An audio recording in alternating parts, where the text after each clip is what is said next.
بسم اللہ الرحمن الرحیم الحمد للہ رب العالمین والعاقبۃ للمتقین والصلاة والسلام علی سید المرسلین وعلی آلہ واصحابہ وازواجہ وذریاتہ واتباعہ واہل بیتہ اجمعین اما بعد فاعوذ باللہ من الشیطان الرجیم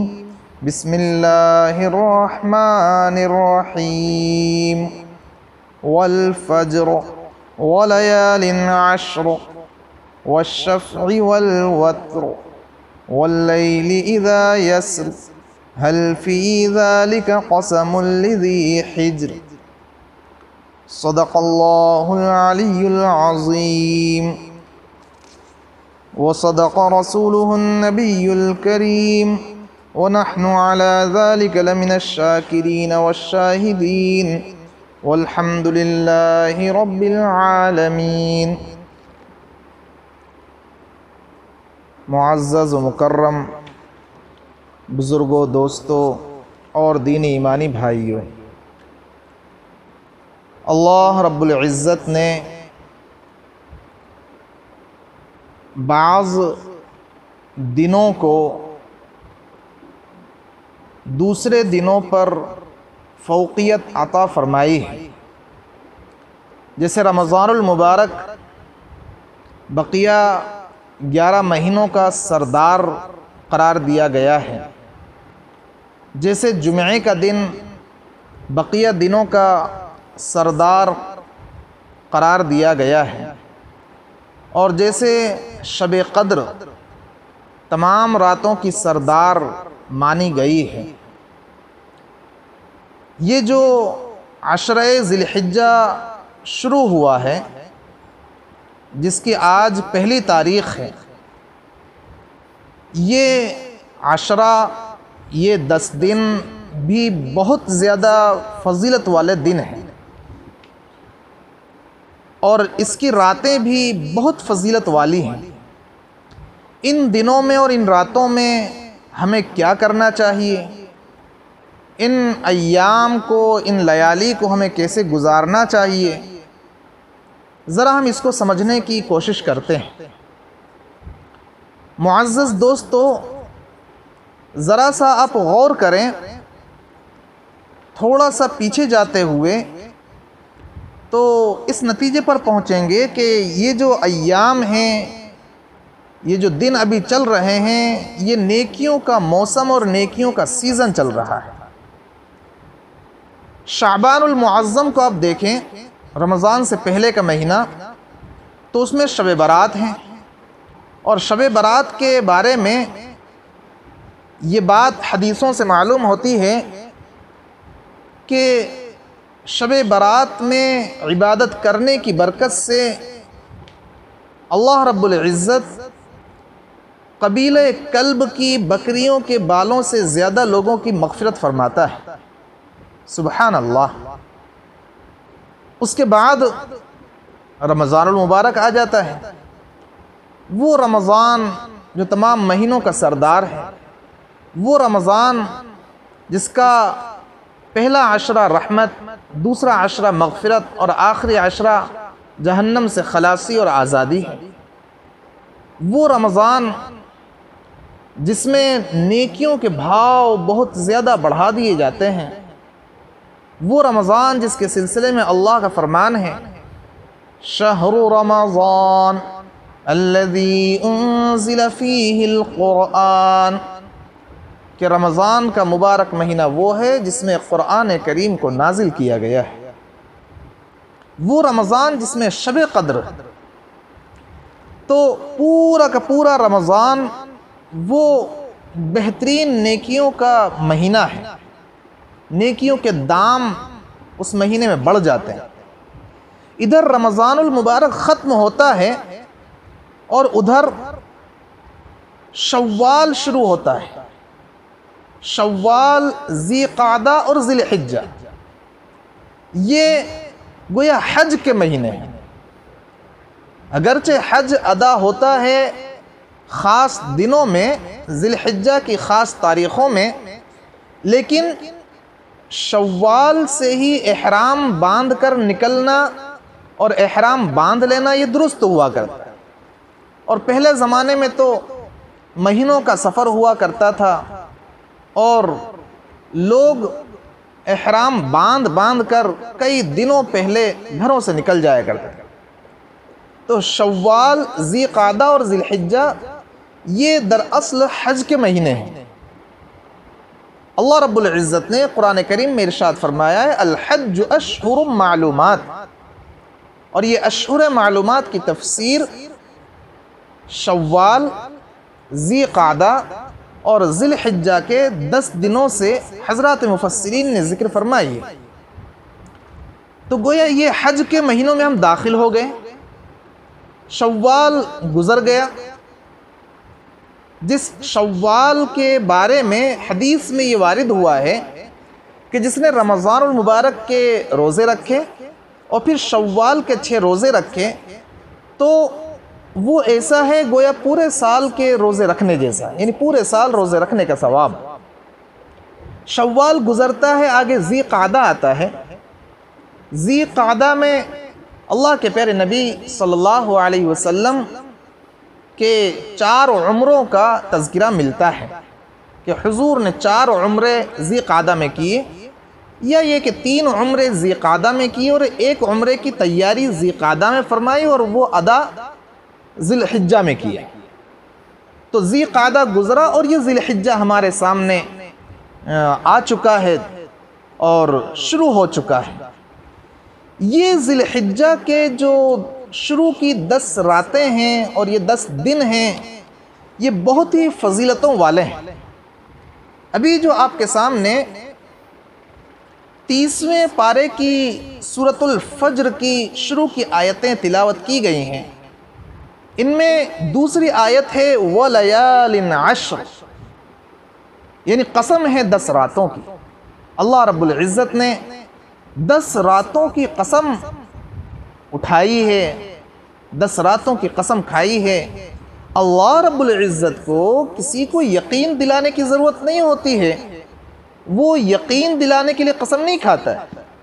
ہمارا معاملہ تو ایسا ہوتا ہے کہ ہمیں جب کسی کو یقین دلانا ہوتا ہے تو ہم قسم کھاتے ہیں، لیکن اللہ رب العزت وَمَنْ أَصْدَقُ مِنَ اللَّهِ قِيلًا وَمَنْ أَصْدَقُ مِنَ اللَّهِ حَدِيثًا، اللہ سے زیادہ سچا اور اللہ سے زیادہ سچی بات کس کی ہو سکتی ہے؟ اللہ کو کسی کو یقین کرنے کے لیے قسم کھانے کی ضرورت نہیں ہے۔ اللہ تبارک و تعالی جب کسی چیز کی قسم کھائے اس کا مطلب یہ ہوتا ہے کہ وہ بہت زیادہ قابل عظمت ہے، قابل احترام ہے اور بہت زیادہ اس کے اندر منفعت چھپی ہوئی ہے اور وہ بہت اہم ترین چیز ہے۔ 10 راتوں کی جو اللہ نے قسم کھائی ہے، ان 10 راتوں کے بارے میں حضرات مفسرین کی رائے یہ ہے کہ 10 راتوں سے یہی ذی الحجہ کی 10 راتیں مراد ہیں۔ اللہ اکبر! اللہ تبارک و تعالی جن راتوں کی قسم کھائے وہ راتیں کتنی قابل عظمت، قابل احترام اور قابل ادب ہیں۔ اللہ تعالی ہم سب کو ان راتوں کی اور ان دنوں کی خصوصی طور پر قدردانی کی توفیق عطا فرمائے۔ یہ جو عشرہ ذی الحجہ شروع ہوا ہے تو ان دنوں میں اور ان راتوں میں ہمیں کیا کرنا چاہیے؟ اس سلسلے میں ہم احادیث کے ذخیرے پر جب نظر ڈالتے ہیں تو اس نتیجے پر پہنچتے ہیں کہ اللہ کے پیارے نبی صلی اللہ علیہ وسلم کا فرمان یہ ہے کہ اللہ تبارک و تعالیٰ کو عبادت کے اعمال کسی دوسرے دن میں اتنے محبوب اور پسندیدہ نہیں ہیں جتنے ان 10 دنوں میں محبوب اور پسندیدہ ہیں۔ چاہے وہ عبادت نفلی نماز ہو، ذکر و اذکار ہو، تسبیح و تحمید ہو، یا صدقہ اور خیرات ہو۔ لہذا ان 10 دنوں میں ہمیں عبادتوں کا اہتمام اور زیادہ کرنا چاہیے، نفل نمازیں اور ذکر و اذکار، تسبیحات وغیرہ خوب بڑھا دینا چاہیے۔ بلکہ ایک روایت میں تو اللہ کے پیارے رسول صلی اللہ علیہ وسلم کا فرمان اس طرح سے وارد ہوا ہے کہ اگر کوئی شخص ان 9 دنوں میں سے ایک دن کا روزہ رکھے، 9 دنوں میں سے، اس لیے کہ 10واں جو دن ہوتا ہے وہ تو عید کا دن ہوتا ہے، 10ویں دن میں اللہ کی طرف سے مہمانی کا دن ہوتا ہے، اور عید کے دن روزہ رکھنا حرام ہوتا ہے، عید کے دن بھی اور عید کے بعد 3 دن اور اسی طرح عید الفطر، کل 5 دنوں میں روزہ رکھنا حرام ہوتا ہے، عید الفطر، عید الاضحیٰ اور عید الاضحیٰ کے بعد کے 3 دنوں۔ باقی یہ جو 9 دن ہیں، چاند نظر آنے سے 9 دن، ان کے بارے میں اللہ کے پیارے نبی صلی اللہ علیہ وسلم کا پیارا فرمان ہے کہ اگر کوئی شخص ان دنوں میں سے ایک دن روزہ رکھے تو ایک روزہ ثواب کے اعتبار سے 1 سال کے روزوں کے برابر ہوتا ہے، یعنی ایک روزے کا ثواب بڑھا کر اللہ رب العزت 1 سال کے روزوں کے ثواب کے برابر کر دیتا ہے۔ سبحان اللہ۔ اور اللہ کے پیارے نبی صلی اللہ علیہ وسلم نے ان راتوں کی فضیلت ذکر کرتے ہوئے ارشاد فرمایا کہ ان 10 راتوں میں ایک رات کی عبادت شب قدر کی عبادت کے برابر ہے، یعنی اگر ان راتوں میں سے کسی بھی ایک رات میں عبادت کی توفیق ہو گئی تو گویا اس کو شب قدر میں عبادت کی توفیق ہو گئی۔ یہی وجہ ہے کہ اللہ رب العزت قسم کھا کر فرما رہا ہے وَلَيَالٍ عَشْرٍ، تو ان 9 دنوں میں روزہ رکھنے کا ثواب اتنا کہ ایک دن روزہ رکھنے پر 1 سال کا روزہ رکھنے کا ثواب، اور ہر ایک رات کی عبادت شب قدر کی عبادت کے برابر۔ ان دنوں میں دیکھا جائے تو 2 عبادتیں ایسی اللہ تبارک و تعالیٰ کی جانب سے مقرر کی گئی ہیں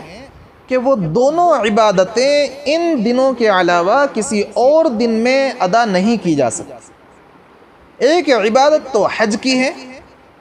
کہ حج کے لیے پورے سال میں یہ 8 ذی الحجہ سے اعمال شروع ہوتے ہیں، تو یہ حج صرف اور صرف 8، 9، 10، 11، 12 اور 13 کو اگر انسان کا جی چاہے جمرات کی رمی کرنے کا، تو یہ حج کی عبادت بس اسی ذی الحجہ کے ان دنوں میں 8 ذی الحجہ سے 12، 13 ذی الحجہ تک ادا ہوتی ہے۔ باقی سال کے تمام دنوں میں سے کتنے ہی دن بندہ میدان عرفات میں گزار لے، مزدلفہ میں گزار لے، جمرات کی رمی کرتا رہے، اس کو ثواب نہیں ملنے کا ہے۔ اور دوسری جو عبادت ہے وہ قربانی کی عبادت، کہ قربانی کی عبادت انہی دنوں میں عشرہ ذی الحجہ کے 10، 11، 12 ذی الحجہ میں ادا کی جا رہی ہوتی ہے۔ وہ عشرہ ذی الحجہ میں کا پہلا، عشرہ ذی الحجہ میں کا 10واں دن اور 11، 12 ذی الحجہ، یہ 2 عبادتیں ایسی ہیں جو انہی دنوں میں انجام کو پہنچتی ہیں اور ادا کی جا سکتی ہیں۔ باقی نفل نمازیں آپ جب چاہیں مکروہ وقت کے علاوہ جب چاہیں جب پڑھ سکتے ہیں، نفل روزے آپ جب چاہیں تب رکھ سکتے ہیں، نفلی طور پر صدقہ انسان جب چاہے جب ادا کر سکتا ہے، دے سکتا ہے، لیکن یہ 2 عبادتیں ایسی ہیں جو انہی دنوں میں ادا ہوتی ہیں اور ان کے علاوہ کسی اور دن میں ان کو نہیں کیا جا سکتا۔ تو بہرحال یہ ان دنوں کی فضیلت ہے۔ ان دنوں میں ہم کو پہلا جو کام کرنا ہے وہ تو یہ کہ زیادہ سے زیادہ ان 9 دنوں میں روزہ رکھنے کی کوشش کرنی ہے۔ ان میں سے 8 دن میں تو روزہ رکھنے پر ہر ایک روزے پر 1 سال کا ثواب، اور 9واں جو دن ہے جس کو یوم عرفہ کہا جاتا ہے، یوم عرفہ، اس کے بارے میں حدیث شریف میں بہت زبردست فضیلت وارد ہوئی۔ اللہ کے پیارے رسول صلی اللہ علیہ وسلم نے یہ ارشاد فرمایا کہ مجھے امید ہے، انی احتسب علی اللہ، مجھے اللہ رب العزت کی ذات سے امید ہے کہ اس ایک روزے کی برکت سے، یعنی کہ 9 ذی الحجہ کے روزے کی برکت سے اللہ رب العزت اس بندے کے 1 سال پہلے کے اور 1 سال بعد کے گناہوں کو معاف فرما دے۔ سبحان اللہ، 1 دن کا روزہ اور 1 سال پہلے اور 1 سال بعد کے گناہوں کا کفارہ، کتنی عظیم الشان فضیلت آپ نے ارشاد فرمائی ہے۔ تو پہلا کام تو یہ کرنا ہے کہ دنوں میں روزہ رکھنے کا اہتمام ہو اور راتوں میں شب بیداری کا اہتمام ہو، خوب عبادات کا، نفل نمازوں کا، تلاوتوں کا، ذکر و اذکار کا، درود شریف کا، استغفار کا اہتمام ہو۔ دوسرا کام وہ یہ ہے جو مستحب درجے کا ہے۔ اللہ کے پیارے نبی صلی اللہ علیہ وسلم کا فرمان ہے کہ تم میں سے جو شخص قربانی کرنا چاہے تو وہ ذی الحجہ کا چاند دیکھنے کے بعد ناخن اور بال نہ کاٹے۔ یہ مستحب درجے کا حکم ہے، یعنی اگر کوئی اس پر عمل کرتا ہے تو اسے ثواب ملے گا، اور اگر اس پر عمل نہیں کرتا ہے تو اس پر کوئی گناہ نہیں ہوگا۔ یہ جو عجیب و غریب حکم دیا گیا ہے کہ چاند نظر آنے سے تو جب تک قربانی نہ ہو جائے تب تک ناخن اور بال نہ کاٹیں، اس کی وجہ بعض اہل اللہ نے یہ ذکر فرمائی ہے کہ دراصل اس کے ذریعے لوگوں کو جو اپنے اپنے مقام پر ہیں، اپنے اپنے وطن پر ہیں، ان کو حجاج کرام سے مشابہت کروائی گئی ہے، ان کی گویا شباہت بنوائی جا رہی ہے، اس لیے کہ جو حضرات حج کے لیے جا رہے ہوتے ہیں، احرام باندھ چکے ہوتے ہیں، تو ان پر کئی طرح کی پابندیاں عائد ہو جاتی ہیں۔ سلا ہوا کپڑا نہیں پہننا ہے، شکار نہیں کرنا ہے، خوشبو نہیں لگانا ہے وغیرہ، کئی ساری پابندیاں ان پر عائد ہوتی ہیں، اور انہی میں سے یہ بھی ہے کہ وہ ناخن اور بال نہ کاٹیں۔ گویا وہ اللہ رب العزت کے دربار میں بالکل محبت اور عشق کی سراپا تصویر بنے ہوئے ہیں، گویا وہ عاشقانہ مزاج اور عاشقانہ عبادت اختیار کیے ہوئے ہیں، تو وہ وہاں ہیں میدان عرفات میں جہاں اللہ کی رحمت موسلا دھار بارش سے بھی زیادہ برس رہی ہوتی ہے۔ اب اسی طرح کا حکم چھوٹا سا ہم لوگوں کو جو اپنے اپنے مقام پر ہیں، اپنے اپنے وطن پر ہیں، ہمیں حکم دے دیا گیا کہ ناخن نہ کاٹیں، بال نہ کاٹیں۔ کیوں؟ تاکہ ان کی تھوڑی سی شباہت ہمارے اندر پیدا ہو جائے، اور جو موسلا دھار بارش رحمت کی ان پر برس رہی ہے اس کی ایک آدھ بدلی گویا ہم پر برس جائے، اس لیے کہ اللہ رب العزت کو تو شکل و شباہت بھی بڑی پسند آیا کرتی ہے۔ جو اہل اللہ کی، نیک لوگوں کی شباہت اختیار کرتا ہے، اللہ رب العزت کو وہ بندے بھی محبوب ہوتے ہیں، اور اسی لیے تو بعض اہل اللہ کی جانب سے یہ شعر منقول ہے کہ تیرے محبوب کی یا رب شباہت لے کر آیا ہوں، تیرے محبوب کی یا رب شباہت لے کر آیا ہوں، حقیقت اس کو تو کر دے میں صورت لے کر آیا ہوں۔ تو دوسرا جو حکم ہماری جانب عائد ہوتا ہے وہ یہ کہ جو قربانی کرنے کا ارادہ رکھتے ہیں تو وہ جب تک قربانی نہ ہو جائے، عید الاضحیٰ کا چاند نظر آنے سے جب تک قربانی نہ ہو جائے تب تک وہ ناخن اور بال نہ کاٹیں۔ لیکن یہ مستحب کے درجے کا حکم ہے۔ اگر مونچھوں کے بال بڑے ہو چکے ہیں، گلاس میں آ رہے ہیں، اسی طرح بغل کے بال بڑے ہو چکے ہیں، زیر ناف کو زیادہ دن ہو چکے ہیں، تو پھر ان بالوں کو کاٹ لینا واجب ہوا کرتا ہے، ضروری ہوا کرتا ہے۔ تیسرا حکم جو ان دنوں میں خصوصی طور پر ہماری جانب آتا ہے وہ تکبیر تشریق کا حکم ہے، یعنی 9 ذی الحجہ کی فجر سے 9 ذی الحجہ کی فجر سے 13 ذی الحجہ کی عصر تک تکبیر تشریق ہر فرض نماز کے بعد 1 مرتبہ پڑھنا مردوں پر بلند آواز سے واجب ہے اور عورتوں کو آہستہ آواز سے پڑھنا چاہیے۔ تکبیر تشریق 9 ذی الحجہ کی فجر سے 13 ذی الحجہ کے عصر تک کل ملا کر 23 نمازیں ہوتی ہیں، تو ان میں سے ہر ایک فرض نماز کے بعد تکبیر تشریق بلند آواز سے پڑھی جائے۔ تکبیر تشریق یہ ہے: اللہ اکبر لا الہ الا اللہ واللہ اکبر وللہ الحمد۔ مردوں پر واجب ہے کہ ہر فرض نماز کے بعد بآواز بلند پڑھیں، اور عورتوں پر واجب ہے یا نہیں ہے، اس سلسلے میں حضرات فقہا کے دونوں طرح کے اقوال ملتے ہیں۔ ایک قول واجب کا بھی ہے اور ایک قول مستحب کا بھی ہے۔ تو بہرحال احتیاط اسی میں ہے کہ مستورات بھی تکبیر تشریق پڑھیں ہر فرض نماز کے بعد۔ ہاں اتنا فرق ہے کہ مرد حضرات بلند آواز سے پڑھیں گے اور خواتین وہ آہستہ آواز سے پڑھیں گے۔ مستورات کی جانب سے، خواتین کی جانب سے اس سلسلے میں بہت زیادہ کوتاہی ہوتی ہے۔ تکبیر تشریق انہیں یاد نہیں ہوتی ہے، انہیں یہ پتہ ہی نہیں ہوتا ہے کہ کب سے تکبیر تشریق پڑھنا ہے، کب تک پڑھنا ہے، انہیں یہ پتہ نہیں ہوتا۔ اس سلسلے میں یہ ہماری ذمہ داری بنتی ہے کہ ہم تکبیر تشریق انہیں سکھائیں اور اس کا وقت بتلائیں کہ کب سے کب تک پڑھنا ہے۔ تو تیسرا جو حکم ان دنوں میں ہماری جانب عائد ہوتا ہے وہ تکبیر تشریق کا ہے، اور چوتھا جو حکم ہے اور